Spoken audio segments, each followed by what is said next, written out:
Corona virus چین میں اب آہستہ آہستہ دم توڑنے لگا۔ چین میں ایک دن میں ہلاکتوں کی تعداد 50 سے بھی کم ہونے لگی۔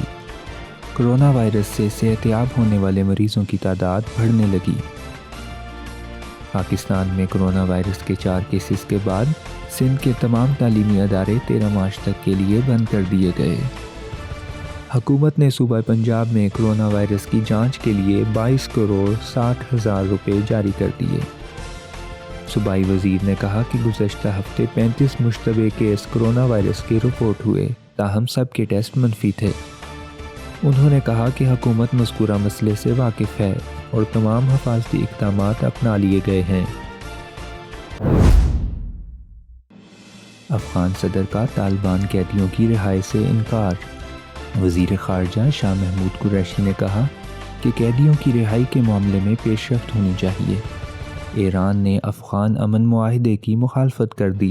ایران نے موقف اختیار کیا کہ امریکیوں کو افغانستان کے مستقبل سے متعلق فیصلے کا حق نہیں۔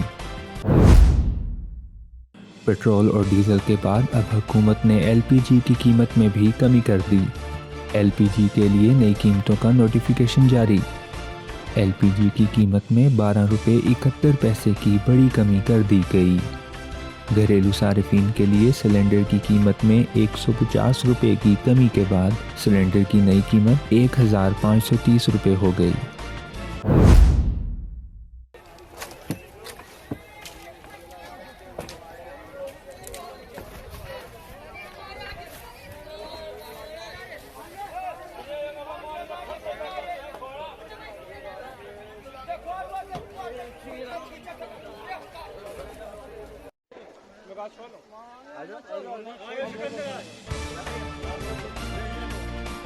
دلی میں مسلم کش فسادات کا سلسلہ جاری، 3 مزید ہلاکتیں، اموات کی تعداد 44 ہو گئی۔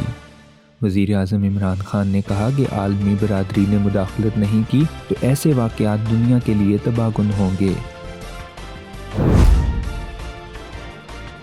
معاون خصوصی برائے اطلاعات فردوس عاشق آوان نے کہا کہ نواز شریف کی وطن واپسی کا وقت آن پہنچا ہے۔ نواز شریف کو ڈپورٹ کروانے کے لیے آئندہ ہفتے برطانوی حکومت کو خط لکھا جائے گا۔